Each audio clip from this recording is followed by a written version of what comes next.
ಮತಗಳ್ಳತನ ಆರೋಪಕ್ಕೆ ತಿರುಗೇಟನ್ನ ಕೊಡೋದಕ್ಕೆ ಈಗ ಬಿಜೆಪಿ ಪ್ರತಿತಂತ್ರವನ್ನ ಹೂಡ್ತಾ ಇದೆ. ದಾಖಲೆ ಮೂಲಕನೇ ಕಾಂಗ್ರೆಸ್ ಅನ್ನ ಕಟ್ಟಿ ಹಾಕುವುದಕ್ಕೆ ಬಿಜೆಪಿ ಪ್ರಯತ್ನಿಸ್ತಾ ಇದೆ. ಸೊನ್ನೆ ವಿಳಾಸ ಆರೋಪವನ್ನೇ ಅಸ್ತ್ರವಾಗಿ ಬಳಸಿಕೊಳ್ಳೋದಕ್ಕೆ ಬಿಜೆಪಿ ಸಜ್ಜಾಗಿದೆ.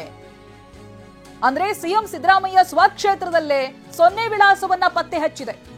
ವರುಣಾದಲ್ಲೇ ಸೊನ್ನೆ ವಿಳಾಸವಿರುವಂತ ರಂಗಸಮುದ್ರ ವಾರ್ಡ್ ಇದೆ. ಒಂದು ವಾರ್ಡ್ನಲ್ಲೇ 100ಕ್ಕೂ ಅಧಿಕ ಸೊನ್ನೆ ವಿಳಾಸ ಪತ್ತೆಯಾಗಿದೆ. ಅಂತ ಹೇಳಿದ್ರೆ ಸೊನ್ನೆ ವಿಳಾಸ ಅಂತ ಹೇಳಿದ್ರೆ ಅಡ್ರೆಸ್ ಅಂತ ಏನ್ ಫಿಲ್ ಮಾಡೋದಿರುತ್ತಲ್ಲ ಅದರಲ್ಲಿ ಸೊನ್ನೆ ಅಂತ ಬರೆದಿತ್ತು. ಅದನ್ನ ರಾಹುಲ್ ಗಾಂಧಿ ಆರೋಪ ಮಾಡಿದ್ರು. ಈ ರೀತಿಯಾಗಿನೂ ವೋಟರ್ ಐಡಿಗಳಿದೆ ಫೇಕ್ ಅನ್ನೋದಾಗಿ, ಸರಿಯಾದ ಅಡ್ರೆಸ್ ಇಲ್ಲದೇನೆ ಇರುವಂತ ವೋಟರ್ ಐಡಿಗಳಿದೆ ಅಂತ. ಸೊ ಅದೇ ರೀತಿಯಾಗಿ ಬಿಜೆಪಿ ಕೂಡ ಕೆಲ ವೋಟರ್ ಐಡಿಗಳನ್ನ ಪತ್ತೆ ಹಚ್ಚಿದೆ. ಸೊನ್ನೆ ಅಡ್ರೆಸ್ ದಾಖಲೆಯನ್ನ ಬಿಡುಗಡೆ ಮಾಡಿದ್ದಾರೆ ಲಿಂಬಾವಳಿಯವರು. ನೀವು ಗಮನಿಸಬಹುದು ದೃಶ್ಯದಲ್ಲಿ. ಅದು ಇದೆಲ್ಲ ಎಲ್ಲಿ ಯಾವ ಕ್ಷೇತ್ರದಲ್ಲಿ ಅಂತ ಹೇಳಿದ್ರೆ ಸಿಎಂ ಸಿದ್ದರಾಮಯ್ಯನವರ ಸ್ವಕ್ಷೇತ್ರದಲ್ಲಿ ಸೊನ್ನೆ ವಿಳಾಸ ಪತ್ತೆಯಾಗಿದೆ. ವರುಣಾದಲ್ಲಿರುವಂತ ಸೊನ್ನೆ ವಿಳಾಸವನ್ನ ಹೊಂದಿರುವಂತ ವಾರ್ಡ್ಗಳ ವೋಟರ್ ಐಡಿ ನೀವು ಗಮನಿಸಬಹುದು. ರಂಗಸಮುದ್ರ ವಾರ್ಡ್ ಆಗುತ್ತೆ. ಒಂದೆರಡಲ್ಲ, ಒಂದೇ ವಾರ್ಡ್ನಲ್ಲಿ ಸುಮಾರು 100ಕ್ಕೂ ಅಧಿಕ ಸೊನ್ನೆ ವಿಳಾಸ ಪತ್ತೆಯಾಗಿದೆ. ಅಡ್ರೆಸ್ ಬರಿಬೇಕಿದ್ದಲ್ಲಿ ಸೊನ್ನೆ ಅಂತ ಇದೆ, ಸರಿಯಾದಂತ ವಿಳಾಸ ಇಲ್ಲ. ಇವೆಲ್ಲ ಏನು ಅನ್ನೋದಕ್ಕೆ ಇನ್ನಷ್ಟೇ ಉತ್ತರ ಸಿಗಬೇಕು. ಕಾಂಗ್ರೆಸ್ ಕೂಡ ಇದೇ ರೀತಿಯಾದಂತ ಆರೋಪ ಮಾಡ್ತಾ ಇದೆ. ಬಿಜೆಪಿ ಕೂಡ ಇದೇ ರೀತಿಯಾದಂತ ದಾಖಲೆಗಳು ನಮ್ಮಲ್ಲೂ ಇವೆ ಅಂತ ಹೇಳ್ತಾ ಇದೆ. ಕಾಂಗ್ರೆಸ್ ಕ್ಷೇತ್ರದಲ್ಲೂ ಕೂಡ ಸಿದ್ದರಾಮಯ್ಯನವರ ಕ್ಷೇತ್ರದಲ್ಲೇ ಇದೆ. ರಾಯಚೂರು ಜಿಲ್ಲೆಯ ಮಾನ್ವಿ ಕ್ಷೇತ್ರದಲ್ಲಿ ಸೊನ್ನೆ ಅಡ್ರೆಸ್ ವಿವರ ಕೂಡ ಪತ್ತೆಯಾಗ್ತಾ ಇದೆ. ಕಾಂಗ್ರೆಸ್ ನಾಯಕರು ಗೆದ್ದ ಕ್ಷೇತ್ರದಲ್ಲೇ ವಿವರವನ್ನ ಕೊಡ್ತಾ ಇದೆ ಬಿಜೆಪಿ, ಇಲ್ಲೂ ಇದೆ ಅಂತ. ನಿನ್ನೆ ದಾಖಲೆಗಳನ್ನ ಬಿಡುಗಡೆ ಮಾಡಿದ್ರು ಲಿಂಬಾವಳಿ. ಹಾಗೆ ಮಾತನಾಡಿದ್ರು ಈ ವಿಚಾರವಾಗಿ. ಏನೇನು ರಾಹುಲ್ ಗಾಂಧಿ ಆರೋಪ ಮಾಡಿದ್ರು, ಅದು ಹೇಗೆ ಏನು ಅನ್ನೋದ್ರ ವಿವರವನ್ನ ಕೊಡ್ತಾ ಇದ್ರು. ಈ ಮೂಲಕ ಕಾಂಗ್ರೆಸ್ ನಾಯಕರನ್ನೇ ಬಿಜೆಪಿ ಪ್ರಶ್ನೆ ಮಾಡ್ತಾ ಇದೆ. ಈಗ ಮಹದೇವಪುರದಲ್ಲಿ ನಕಲಿ ಅಡ್ರೆಸ್ ಮತದಾರರ ಬಗ್ಗೆ ಏನು ಆರೋಪ ಕೇಳಿ ಬಂದಿತ್ತು. ರಾಹುಲ್ ಗಾಂಧಿ ಆರೋಪವನ್ನ ಮಾಡಿದ್ರು. ಹಾಗೆ ಅದಕ್ಕೆ ಸಂಬಂಧಪಟ್ಟಂತ ದಾಖಲೆಯನ್ನ ಪಿಪಿಟಿ ಮೂಲಕವಾಗಿ ಜನರ ಮುಂದೆ ಇಟ್ಟಿದ್ರು. ಇದೀಗ ಬಿಜೆಪಿಯ ಸರದಿ. ಸಿದ್ದರಾಮಯ್ಯ ವರುಣಾ ಕ್ಷೇತ್ರದಲ್ಲೇ ಈ ರೀತಿಯಾಗಿದೆ. 100ಕ್ಕೂ ಅಧಿಕ ಮತದಾರರ ಈ ವೋಟರ್ ಐಡಿಗಳಲ್ಲಿ ಸೊನ್ನೆ ಅಡ್ರೆಸ್ ಇದೆ ಅನ್ನೋದಾಗಿ ದಾಖಲೆ ಸಮೇತ ಇದೀಗ ಜನರ ಮುಂದೆ ಬಂದಿದೆ ಬಿಜೆಪಿ. ವಿಳಾಸದ ಜಾಗದಲ್ಲಿ ಸೊನ್ನೆ ಅಂತ ನಮೂದಿಸಲಾಗಿದೆ. ಇನ್ನು ಪಾದರಾಯನಪುರ ವಾರ್ಡ್ನಲ್ಲೂ ಕೂಡ ಡಬಲ್ ವೋಟರ್ ಹೆಸರಿದೆ. ಈ ಬಗ್ಗೆ ದಾಖಲೆಯನ್ನ ಬಿಡುಗಡೆ ಮಾಡಿ ಲಿಂಬಾವಳಿ ತಿರುಗೇಟನ್ನ ಕೊಟ್ಟಿದ್ದಾರೆ. ಮಲ್ಟಿಪಲ್ ವೋಟ್ ಆಗಿದೆ ಅನ್ನೋದಾಗಿ ರಾಹುಲ್ ಗಾಂಧಿ ಏನು ಆರೋಪ ಮಾಡಿದ್ರು, ಅದಕ್ಕಿರೋ ಕೌಂಟರ್ ಅಟ್ಯಾಕ್. ಪಾದರಾಯನಪುರ ವಾರ್ಡ್ನಲ್ಲೂ ಕೂಡ ಡಬಲ್ ವೋಟರ್ ಹೆಸರಿದೆ ಅನ್ನೋದಾಗಿ ಅದಕ್ಕೆ ಸಂಬಂಧಪಟ್ಟಂತ ದಾಖಲೆಯನ್ನ ಬಿಡುಗಡೆ ಮಾಡಿ ಲಿಂಬಾವಳಿ ತಿರುಗೇಟನ್ನ ಕೊಟ್ಟಿದ್ದಾರೆ. ಚಾಮರಾಜಪೇಟೆ ಕ್ಷೇತ್ರದಲ್ಲಿರುವಂತಹ ಪಾದರಾಯನಪುರ ವಾರ್ಡ್ ಆಗುತ್ತೆ ಇದು. ಎರಡೂ ಬೂತ್ನಲ್ಲಿ ಆಯೇಷಾ ಬಾನು ಅನ್ನೋರ ಹೆಸರು ಪತ್ತೆಯಾಗಿದೆ. ಬೂತ್ ನಂಬರ್ 146 ಮತ್ತೆ 47ರಲ್ಲಿ, ಬೂತ್ ನಂಬರ್ 146 ಮತ್ತೆ 147ರಲ್ಲಿ ಆಯೇಷಾ ಬಾನು ಹೆಸರಿದೆ. ಮಲ್ಟಿಪಲ್ ಟೈಮ್ ಇದೆ. ಎರಡು ನೋಡಿ, ಎರಡು ಬೂತ್ಗಳಲ್ಲಿ ಒಬ್ಬರ ಹೆಸರೇನೇ ಇದೆ.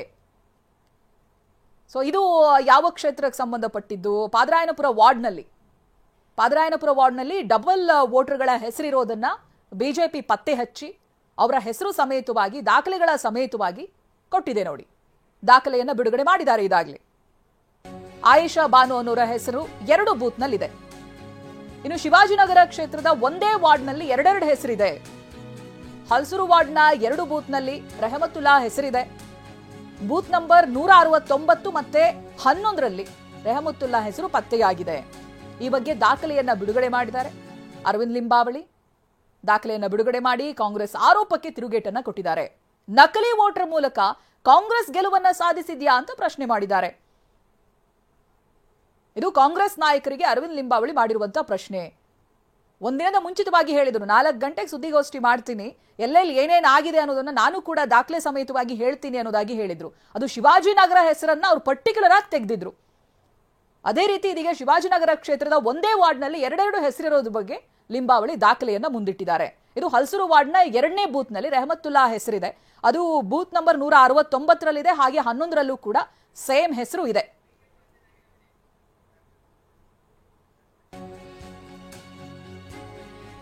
ಇನ್ನು ಒಂದೇ ಮನೆಯಲ್ಲಿ 80 ವೋಟರ್ ಇರೋದ್ರ ಬಗ್ಗೆ ಆರೋಪ ಮಾಡಿದ್ರು ರಾಹುಲ್ ಗಾಂಧಿ. ಒಂದು ಮನೆಯಲ್ಲಿ 80 ಜನ ವೋಟರ್ ಇದ್ದಾರೆ ಅಂತ. ಅದಕ್ಕೆ ಸಂಬಂಧಪಟ್ಟಾಗಿ TV9 ಒಂದು ರಿಯಾಲಿಟಿ ಚೆಕ್ ಅನ್ನು ಕೂಡ ಮಾಡಿತ್ತು. ಇದೀಗ ಈ ಆರೋಪಕ್ಕೆ ಬಿಜೆಪಿ ತಿರುಗೇಟನ್ನ ಕೊಡ್ತಾ ಇದೆ. ಬಿಟಿಎಂ ಲೇಔಟ್ ಬಗ್ಗೆ ಬಿಜೆಪಿ ಒಂದು ದಾಖಲೆಯನ್ನ ರಿಲೀಸ್ ಮಾಡಿದೆ. ಬಿಟಿಎಂನ ಬೂತ್ ನಂಬರ್ 100ರಲ್ಲಿ ಬಲ್ಕ್ ವೋಟರ್ಸ್ ಇದ್ದಾರೆ ಅನ್ನುವಂತ ಆರೋಪವನ್ನ ಬಿಜೆಪಿ ಮಾಡ್ತಾ ಇದೆ.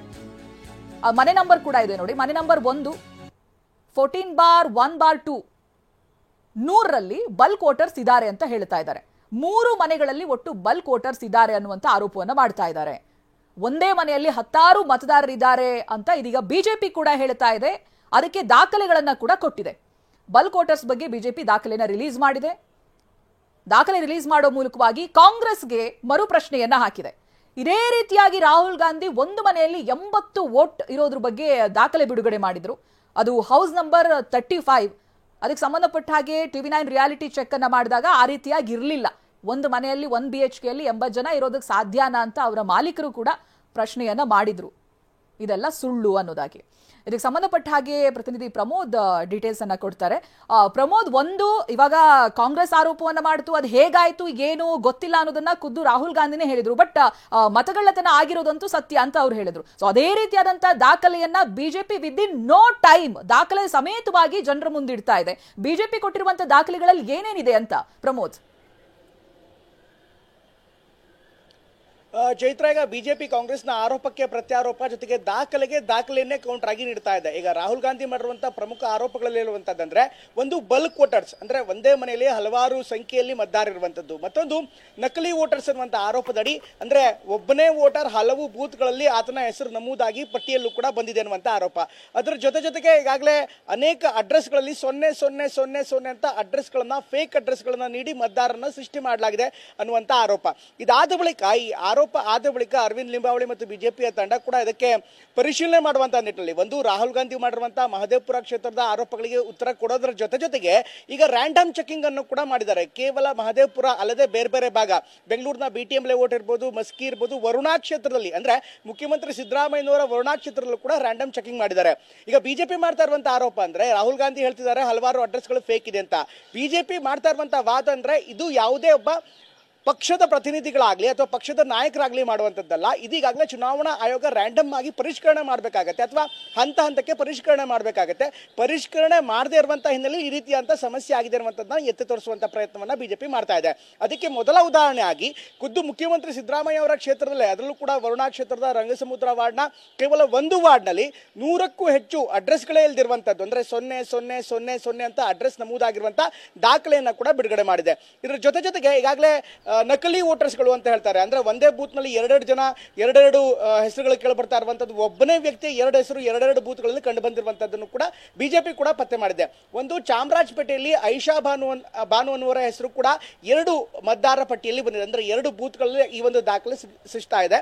ಇದರ ಜೊತೆಗೆ ಶಿವಾಜಿನಗರದ ಬಗ್ಗೆ ಹೇಳಿದ್ರೆ, ಶಿವಾಜಿನಗರದಲ್ಲೂ ಕೂಡ ರೆಹಮತುಲ್ಲಾ ಅನ್ನುವಂತ ವ್ಯಕ್ತಿಯ ಹೆಸರು 2 ಮತದಾರರ ಅಂದ್ರೆ 2 ಬೂತ್ ನಲ್ಲಿ ಆತನ ಕೂಡ ಹೆಸರು ಪತ್ತೆಯಾಗಿದೆ. ಅಂದ್ರೆ ಬಿಜೆಪಿ ಹೇಳ್ತಾ ಇರುವಂತದ್ದು ಕೇವಲ ಬಿಜೆಪಿ ಮತ್ತೆ ಚುನಾವಣಾ ಆಯೋಗ ಶಾಮೀಲಾಗಿದೆ ಅಂತ ಅತ್ತ ನೇರವಾಗಿ ರಾಹುಲ್ ಗಾಂಧಿ ಆರೋಪ ಮಾಡ್ತಿದ್ದಾರೆ. ಹಾಗಾದ್ರೆ ಮುಖ್ಯಮಂತ್ರಿಗಳ ಕ್ಷೇತ್ರದಲ್ಲೂ ಈ ರೀತಿಯಾಗಿದೆ, ಮುಖ್ಯಮಂತ್ರಿಗಳು ಮತ್ತೆ ಚುನಾವಣಾ ಆಯೋಗ ಶಾಮೀಲಾಗಿದೆ ಅನ್ನುವಂತ ಪ್ರಶ್ನೆನ ಬಿಜೆಪಿ ಮುಂದಾಡ್ತಾ ಇದೆ. ಅದೇ ರೀತಿ ಚಾಮರಾಜಪೇಟೆ ಶಿವಾಜಿನಗರದಲ್ಲೂ ಕೂಡ ಕಾಂಗ್ರೆಸ್ ಗೆದ್ದಿದೆ, ಅಲ್ಲೂ ಕೂಡ ಹಾಗಾದ್ರೆ ಅಕ್ರಮಗಳಾಗಿದೆ ಅನ್ನುವಂತ ಪ್ರಶ್ನೆನ ಈಗ ನೇರವಾಗಿ ಬಿಜೆಪಿ ನಾಯಕರಿಗೆ ಕೇಳ್ತಾ ಇದ್ದಾರೆ. ಅದ್ರ ಜೊತೆಗೆ BTM ಲೇಔಟ್ ನಲ್ಲಿ ಯಾವ ಬಲ್ಕ್ ವೋಟರ್ಸ್ ಗಳ ಬಗ್ಗೆ ಹೇಳಿದ್ರು ಅಂದ್ರೆ ಒಂದೇ ಮನೆಯಲ್ಲಿ 1 BHK ಮನೆಯಲ್ಲಿ ಸುಮಾರು 80ಕ್ಕೂ ಅಧಿಕ ಮತದಾರರ ಪಟ್ಟಿಯನ್ನ ಅಥವಾ ಮತದಾರರಿದ್ದಾರೆ ಅನ್ನುವಂತ ಮಾಹಿತಿನ ರಾಹುಲ್ ಗಾಂಧಿ ನೀಡ್ತಾ ಇದ್ದಂತೆ ಅತ್ತ BTM ಲೇಔಟ್ ನಲ್ಲೂ ಕೂಡ ಮನೆ ನಂಬರ್ 1, ಮನೆ ನಂಬರ್ 14/1/2, ಅದೇ ರೀತಿ ಮನೆ ನಂಬರ್ 100 ಇಲ್ಲೂ ಕೂಡ ಬಲ್ಕ್ ವೋಟರ್ಸ್ ಗಳಿದ್ದಾರೆ. ಅಂದ್ರೆ 16 ಸಂಖ್ಯೆಯಲ್ಲಿ 15 ಕಡೆ, ಕೆಲವೊಂದು ಕಡೆಗೆ 15 ಜನ, ಕೆಲವೊಂದು ಕಡೆಗೆ 18 ಜನ, ಮತ್ತೊಂದು ಕೆಲವರಿಗೆ 20 ಜನ, ಈ ತರ ಒಂದೇ ಮನೆಯಲ್ಲಿ ಬಲ್ಕ್ ಅಡ್ರೆಸ್ ಇರುವಂತಹ ಬಲ್ಕ್ ವೋಟರ್ಸ್ ಇರುವಂತಹ ಉದಾಹರಣೆಯನ್ನ BTM ಲೇಔಟ್ ನಲ್ಲೂ ಕೂಡ ಬಿಜೆಪಿಗೆ ಕಂಡು ಹಿಡಿದು ಪತ್ತೆ ಮಾಡ್ತಾ ಇದೆ. ಅಂದ್ರೆ ಬಿಜೆಪಿ ಏನ್ ಮಾಡ್ತಾ ಇದೆ ಅಂದ್ರೆ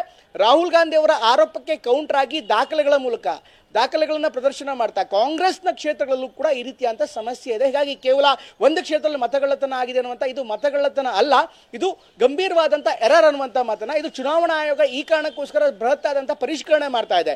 ಅಥವಾ ಬಿಹಾರದಲ್ಲೂ ಕೂಡ ದೊಡ್ಡ ಪರಿಷ್ಕರಣೆ ಮಾಡುವಂತಹ ಸಂದರ್ಭದಲ್ಲಿ ಅಥವಾ ಪಶ್ಚಿಮ ಬಂಗಾಳದಲ್ಲಿ ಮತದಾರರ ಪಟ್ಟಿ ಪರಿಷ್ಕರಣೆ ಮಾಡುವಂತಹ ಸಂದರ್ಭದಲ್ಲಿ ಕಾಂಗ್ರೆಸ್ ವಿರೋಧ ಮಾಡ್ತು. ಕರ್ನಾಟಕದಲ್ಲಿ ಮಾತ್ರ ಮತ ಪರಿಷ್ಕರಣೆ ಮಾಡಕ್ಕೂ ಬಿಡದೆ ಅಥವಾ ನೇರವಾಗಿ ಇದೇ ವಿಚಾರಗಳನ್ನ ಮುಂದಿಟ್ಟು ಆರೋಪ ಮಾಡ್ತಾ ಇದೆ ಅನ್ನುವಂತ ಒಂದು ಗಂಭೀರವಾದಂತಹ ಕೌಂಟರ್ ಆರೋಪವನ್ನ ಈಗ ಬಿಜೆಪಿ ಮಾಡ್ತಾ ಇದೆ. ಈ ಮೂಲಕ ಇದೇ ದಾಖಲೆಗಳನ್ನ ಮುಂದಿನ ದಿನಗಳಲ್ಲಿ ದೆಹಲಿಯಲ್ಲೂ ಕೂಡ ದೊಡ್ಡ ಮಟ್ಟದ PPT ಪ್ರೆಸೆಂಟೇಷನ್ಸ್ ಮಾಡಿ ಅಲ್ಲೂ ಕೂಡ ಪ್ರೆಸೆಂಟ್ ಮಾಡೋದಕ್ಕೆ ಬಿಜೆಪಿ ಮುಂದಾಗ್ತಾ ಇದೆ. ಚೈತ್ರ, ಥ್ಯಾಂಕ್ ಯು ಪ್ರಮೋದ್ ಮಾಹಿತಿಗಾಗಿ.